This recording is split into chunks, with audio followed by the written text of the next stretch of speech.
Good day to everyone in Japan. I'm Emily Paying from class Math 2 and I'm going to present my task 3 which is project report.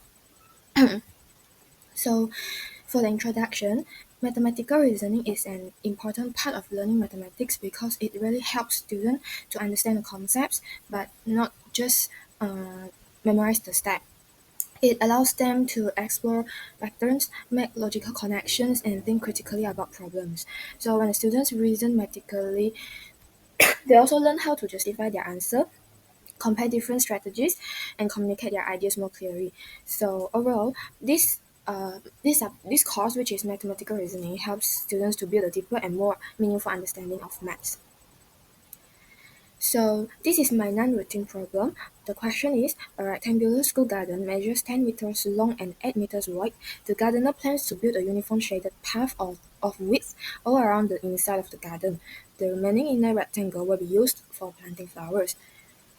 If the area of the shaded path is 24 square meters, find the width of the path. So the diagram below shows about the garden, which is measured 10 meters long and 8 meter width, and also the path, which is width x, and the inside of the inner rectangle is used for planting the flowers.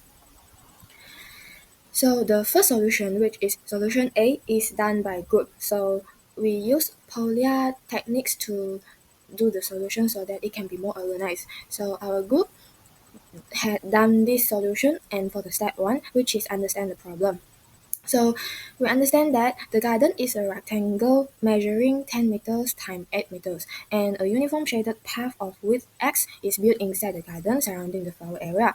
So the remaining inner rectangle for flowers measures will be 10 minus 2x times 8 minus 2x because one path upper path is x and lower path is x, so there must be x plus x equal to x. So 10 minus 2x and also 8 minus 2x. So we know that the total garden area is 10 times 8, so equal 80 meters square. And the area of the shaded path is, the question told us that it is 24 meters square.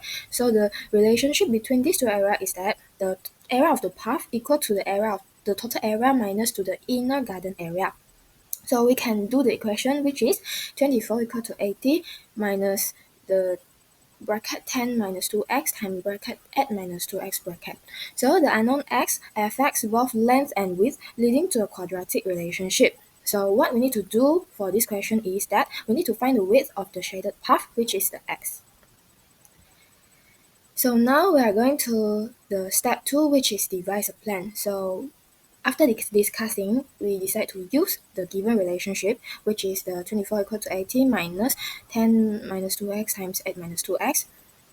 We need to expand and simplify this equation to form a quadratic equation in x. Then we need to rearrange it into the standard form, which is ax squared plus bx plus c equal to 0. Then we can solve the equation and using the quadratic formula. Then the last step is that we need to check which solution for x is valid based on the garden's dimension.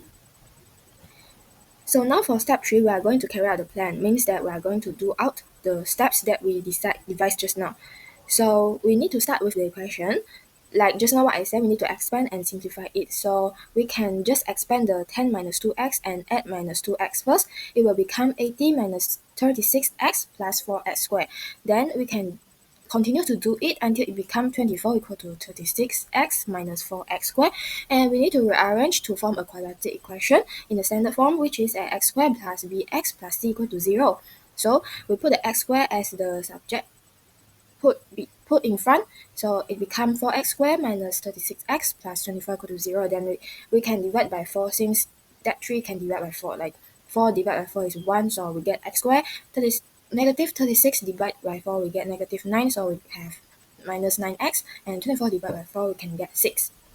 So, since this equation we cannot use factorization because it cannot get a wonderful answer, it cannot be factorized neatly. So we need to use the quadratic formula, which is x equal to minus negative b plus minus square root b squared minus 4ac over 2a. So we need to identify that which is A, which is B, and which is C. So we can get that A is 1, B is negative 9, and C is 6. So we just substitute this value into the formula and we will get that X equal to 0.725 meter or 8.275 meter. So we need to choose that which answer is correct because the width is 8 meter long and it cannot exceed 4 meter.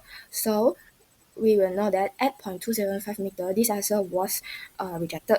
So the left answer, which is 0.725 meter, is the correct answer. So we can know that x equal to 0.725 meter. And the last step, which is look back. So in the final step, we check if the answer is accurate by substituting x in equal to 0.725 meter into the formula. So the inner rectangle, we substitute x equal to 0.725 meter and we can find that it equal to 56 meter square. So the total garden area, we know that is 80 meter square. So the shaded path area, we use 80 minus the inner rectangle, which is 56, so we can get that 24 meter square. So the result matches the given condition, which is the shaded path area equal to 24 meter square as the question told us. So the solution is valid and consistent, and that this confirmed that my calculations are correct, and this step also shows that the importance of reflection in problem solving is help to make sure the result makes sense in context and demonstrate logical deductive reasoning. Since this can help us to use the logical steps to reach a precise conclusion. So the next solution is solution B, which is done by individually. So for this solution, I also use the Polya problem solving technique, but the representation for this solution I use different. This time I applied guess and check method with making a table method also. And also I use a graph to confirm my answer. So this can help to show the relationship between width x and shaded area since I use the graph.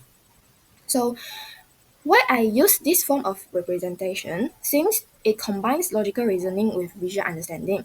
The graph helped me to know and observe that how shaded area changes with x. The table allows the systematic comparison of results so that I can look the result more clearly.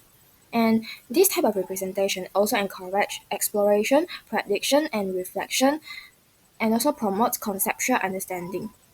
It also demonstrates inductive reasoning, which is recognizing patterns, and abductive reasoning, which is inferring the most reasonable value of x.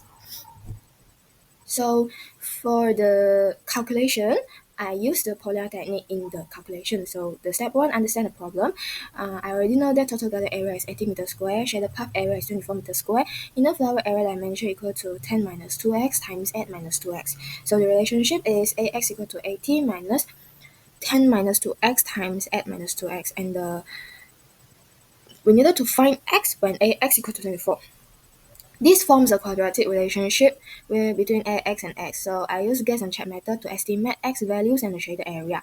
Then I need to verify the approximate solution using a graph of ax equal to 36x minus 4x squared in Desmos website.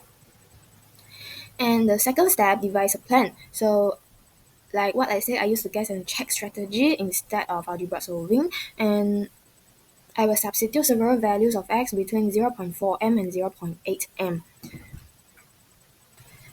So the calculate corresponding shaded areas using so I need to calculate the corresponding shaded areas using the equation, which is ax equal to 80 minus 10 minus 2x times 8 minus 2x. Then I record the result in the table to find which x gives an area closest to 24 meters square.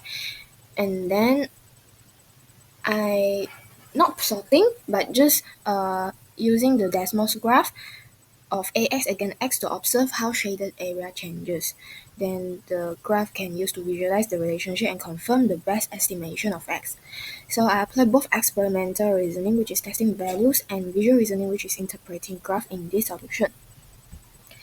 So I tried to making a table and put the x between 0.4 meter to 0.8 meter in the formula. So for 0.4, we can get that the inner rectangle area is 66.24, and after using the formula, we can get that the shaded area is 13.76. So it is too small since the shaded area should be 24 meters square.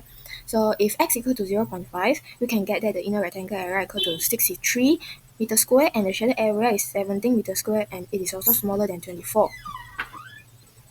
So we use x equal to 0.6, and we can get that the inner rectangular area is equal to 59.84 meters square, and the shaded area is equal to 20.16 meters square.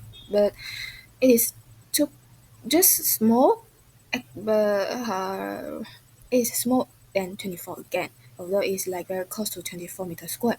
So we try to use 0.7x, and we can get that the inner rectangle area equal to 56.76 meters squared and the shaded area equal to 23.24 meters squared. So it is very close to 24, right? So we try to use the 0.8 meter, and we can get that the inner rectangle area equal to 53.76 and the shaded area equal to 26.24 meters squared. So it is larger than 24 meters squared already. So the correct answer is 0.7 meter, since it is the closest answer to the 24 meter square. So after estimating the value of using the guess and check method, I created a graph on Desmos website to confirm my result. So from the graph, the curve and the line intersect at around x equal to 0.725 meter, which is I have labeled that. So this value supports my earlier estimate of 0.7 meters, showing that both the algebra method and the guess and check method lead to the nearly the same conclusion. This consistency also confirmed that my reasoning and calculations are accurate. So the last step is step 4, which is look back. So I look back to check my result by substituting x equal to 0.7 meters into the formula, which is ax equal to 18 minus 10 minus 2x times n minus 2x. So the shaded area came out to 23.24 square meters, which is very close to 24 meters square, showing that my estimate is reasonable. So the graph also supports this, as the intersection point occurs at about x equal to 0.725 meters. Reflecting on this step, I realized that checking through both calculation and the graph makes the conclusion clearer, and it can help to connect the algebra and visual understanding. So the diagram to show the solution, I used the graph, which is I had done it at the step 3, carry out the plan, and it is also the diagram to show my solution.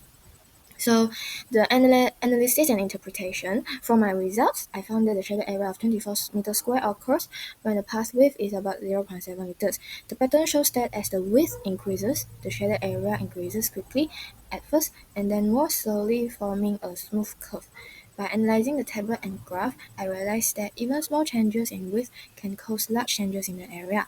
So this shows that how important accurate measurement is in real-life application, like garden designing. So overall, combining the guess and check method with tables and graphs gave me a clearer understanding and reminded me that mathematics is not just about getting the answer, it is also about reasoning and connecting ideas to real-life solutions.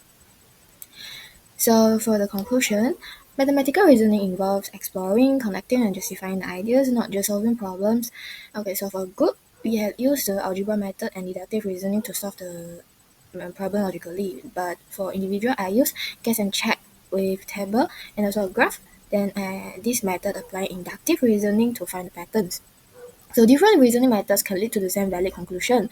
So the Valenta also supports that linking prior knowledge to new concepts can be helped by learning the mathematical reasoning. So this task, we're going to align with the big idea, which is empowering teachers with numbers, inspiring thinkers, and communicating with purpose. And so what can we make the conclusion is that I use what had the Bowler said in his article. He said that the reasoning and representation can make the mathematics creative and clear. So we need to learn mathematical reasoning since it really helps us not only just solving problem but also like involving exploring, connecting, and justifying ideas, and can help us to solve the problem logically, think logically, and not only in mathematics but in our real life. So this is my reference when I'm doing this task, and that's all from me. Thank you.